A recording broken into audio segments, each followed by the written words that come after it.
Halo, ketemu lagi bersama akun YouTube Hadi Siantar. Halo seluruh dunia, halo seluruh dunia, halo seluruh dunia. Salam rahayu buat kita semuanya. Sekarang hari Rabu, tanggal 4 Mei 2022, jam setengah 2 siang. Oke, bentar lagi saya mau ke toko.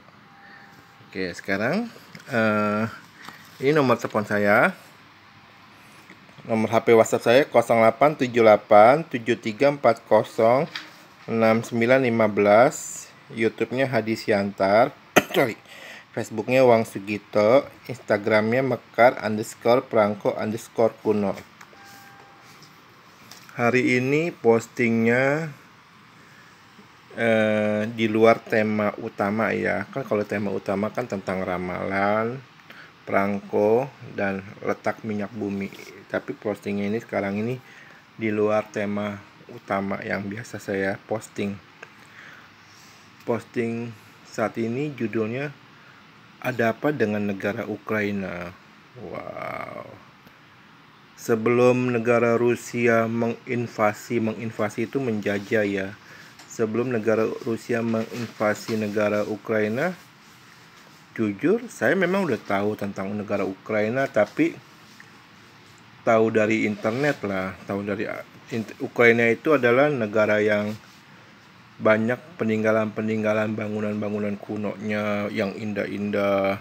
Terus danau-danaunya juga indah-indah. Terus pemandangannya juga ya buat pariwisata sih oke lah untuk pariwisata ya.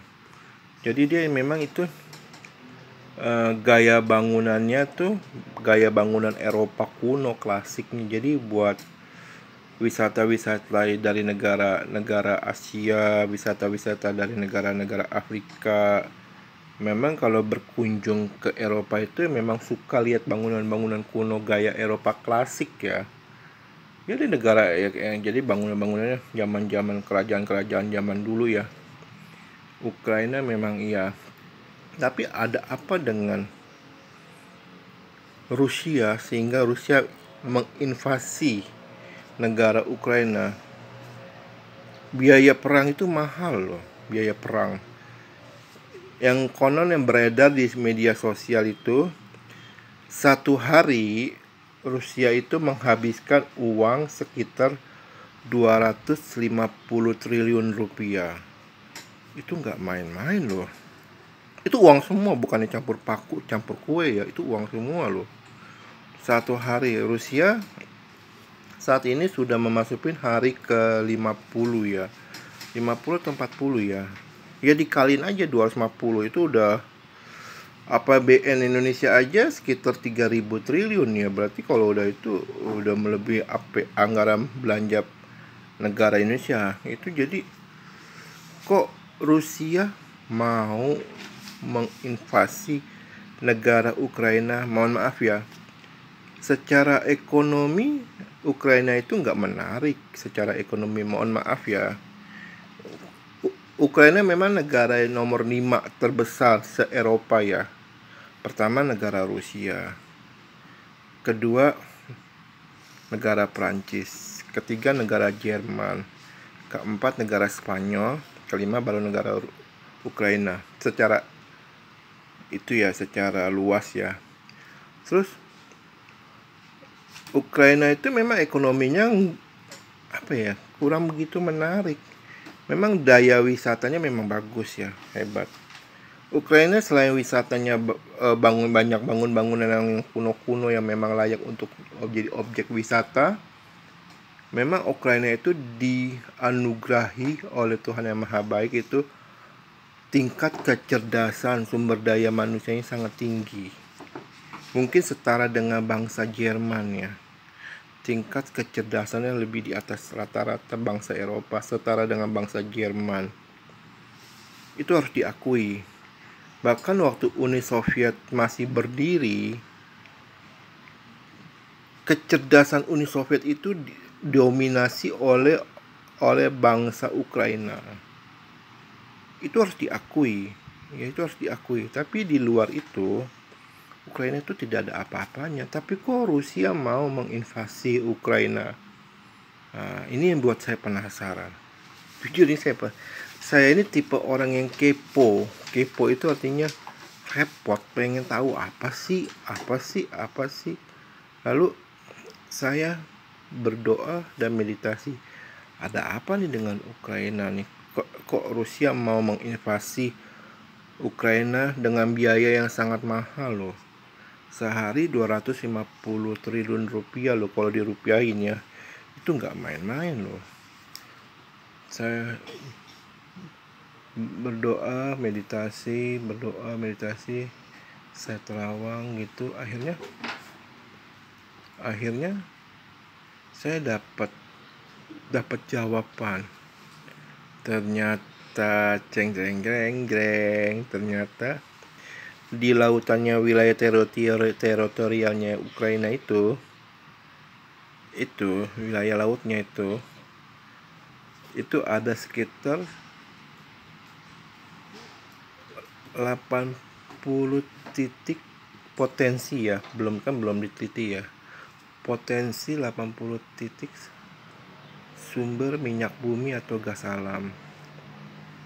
Jika ini dikembangkan oleh negara Ukraina, ini mampu membiayai kehidupan bangsa Ukraina sampai 5.000 tahun akan datang.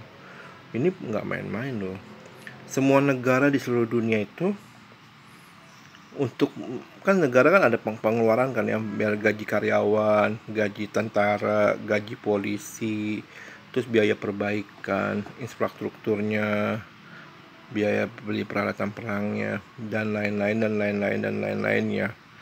Itu tiap negara ada anggaran pengeluarannya ya. Ada anggaran pemasukan, juga ada anggaran pengeluarannya. Untuk anggaran pemasukannya itu tiap negara cuma ada dua. Pertama dari pajak, kedua dari hutang. Ada tiga. Pertama dari pajaknya, kedua dari hutang, ketiga dari penggarapan sumber daya mineral yang ada di wilayah daratan negara itu, di wilayah lautan di negara itu. Dan Ukraina itu memang ada sekitar potensi 80 titik letak sumber minyak bumi loh. Itu kalau digarap semuanya itu, Ukraina mampu menghidupi bangsanya sendiri, bangsa Ukraina itu sekitar sampai 5.000 tahun ke depan. Ini nggak main-main loh. Ini yang diincar oleh negara Rusia. Rusia sangat takut dengan Ukraina. Karena kenapa? Rusia takut Ukraina banyak uang. Rusia sangat takut. Kalau Ukraina banyak uang, Ukraina bisa bikin senjata yang lebih hebat dibandingin Rusia. Bahkan kita tahu loh, pesawat terbesar di dunia Antonov itu dari Ukraina loh. Itu saking besarnya bandara-bandara khusus yang bisa didaratin oleh pesawat terbesar di seluruh dunia itu yang namanya Antonov itu dari Ukraina loh. Kalau bandara-bandara kecil mah nggak bisa didaratin. Dan itu saat perang di hari ketiga atau hari kelima dihancurkan oleh Rusia. Itu pesawatnya hancur. Sayang banget itu, pesawatnya gede banget itu. Sangat sayang. Saya belum pernah masuk ke dalamnya pesawat Antonov ya. Mungkin nanti kalau perang Ukraina berakhir dan pesawat Antonovnya itu dibuat lagi oleh bangsa Ukraina, mungkin kalau diundang oleh bangsa Ukraina, mungkin saya pengen coba pesawat Antonovnya kalau diizinkan. Jadi itu Rusia takut. Sekali lagi, Rusia takut jika Ukraina itu banyak uang. Rusia takut. Makanya sebelum ini bangsa dan rakyat Ukraina ngerti, makanya dihantam dulu sampai hancur berkeping-keping. Ini kesalahan Ukraina. Ukraina banyak orang-orang spiritual yang bisa mendeteksi sumber minyak bumi dan gas alam, tapi mereka lebih cenderung seperti Indonesia berhutang. Ini salahnya Ukraina. Tapi Rusia banyak juga spiritual. Mereka harus tahu ini Ukraina ada potensi sekitar 50 sampai 80 titik potensi letak sumber minyak bumi atau gas alam. Jika ini digarap, Ukraina akan banyak uang, dan Ukraina banyak uang pasti bikin senjata. Itu yang ditakutin oleh Rusia. Iya. Mungkin Anda ketawa. Saya bilang kan boleh, silakan Anda ketawa. Setiap omongan saya bisa pertanggungjawabkan, bisa buktikan. Tapi dengan syarat bayar, nggak ada yang gratis. Karena saya bayar bayar rumah bayar, nggak gratis. Oke? Karena saya percaya suatu saat nanti jasa saya akan dipakai oleh, entah itu oleh bangsa Indonesia atau bangsa-bangsa asing, saya tidak tahu. Tapi saya yakin suatu saat nanti jasa saya akan dipakai, jasa mendeteksi letak sumber minyak bumi. Jadi dengan posting ini saya ingin kasih tahu bahwa Ukraina itu punya potensi harta yang belum digarap. Jika itu digarap, Ukraina mampu mencukupi negaranya sampai 5.000 tahun ke depan. Dan itu yang ditakutin oleh Rusia. Makanya Ukraina dihantam dulu, dibom dengan rudal Tormobit itu, yang rudalnya itu replikanya nuklir. Semoga sih tidak dikirim nuklir ya, karena nuklir itu berbahaya ya. Sebenarnya saya berharap ada kedamaian. Saya berharap sih Presiden Zelensky itu demi bangsa Ukraina, saya berharap mau berdamai dengan Rusia, dan Rusia juga mau berlega hati memberi jalan damai ke Ukraina. Karena bagaimanapun juga perang itu korbannya rakyat. Sekali lagi, perang apapun dalilnya, perang apapun argumennya, korbannya itu rakyat. Kasihan banget. Anak-anak meninggal dunia, ibu-ibu meninggal dunia, wanita diperkosa. Sedih saya. Stop perang. Oke. Ingat ada karma. Saat ini memang Rusia bisa kuat, oke, tapi roda itu berputar. Kita tidak tahu 300 tahun lagi, 500 tahun lagi bisa saja Rusia terpecah menjadi 50 negara. Kita tidak tahu kan. Ingat, karma itu ada, tabur tua itu ada. Saat ini Rusia arogan, 500 tahun mungkin negara Rusia akan terpecah-pecah. Kita nggak tahu kan. Stop perang, kasihan. Saya tidak anti Rusia, saya tidak mendukung Ukraina. Saya netral. Saya hanya mendukung NKRI Indonesia, karena saya lahir dan besar di Indonesia, berkarya di Indonesia. Saya cinta Indonesia. Tapi sebagai warga dunia, saya ingin bilang stop perang. Kasihan rakyat Ukraina, kasihan bayi-bayi meninggal dunia, kasihan nenek-nenek meninggal dunia, kasihan bapak-bapak meninggal dunia. Banyak anak-anak korban jadi yatim piatu. Apa itu nggak tega? Kasihan. Tolong stop perang, kasihan. Iya, kasihan, benar, kasihan. Walaupun saya nggak pernah ke Ukraina, tapi saya melihat kasihan. Stop perang. Oke, stop perang.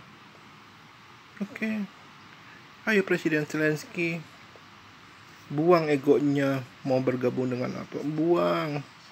Karena Rusia tidak nyaman kalau Ukraina bergabung dengan NATO, buang. Dan juga Rusia juga harus menyadari stop perang. Jangan hanya gara-gara banyak amunisi perangnya, banyak peralatan perangnya digunakan di Ukraina, dihantam. Stop perang. Oke. Saya ingin ada perdamaian dunia. Oke, jangan ada perang lagi ya.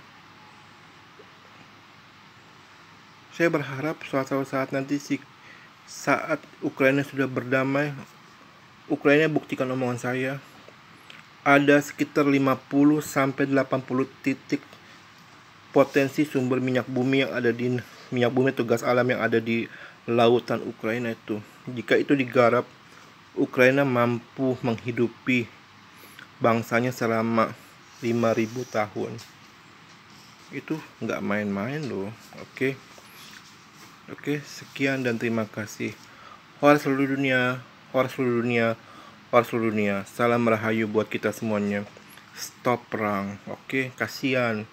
Banyak anak-anak jadi yatim piatu gara-gara bapaknya meninggal dunia kena peluru, kena rudal. Ibunya meninggal dunia kena peluru dan kena rudal.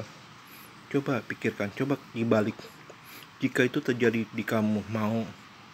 Buat anda yang suka ngomong ura, coba dibalik. Kalau anda di posisi bangsa Ukraina, maaf kata, ibu anda meninggal dunia, bapak anda meninggal dunia kena peluru dari Rusia, anda masih bisa teriak ura. Oke? Stop perang. Terima kasih.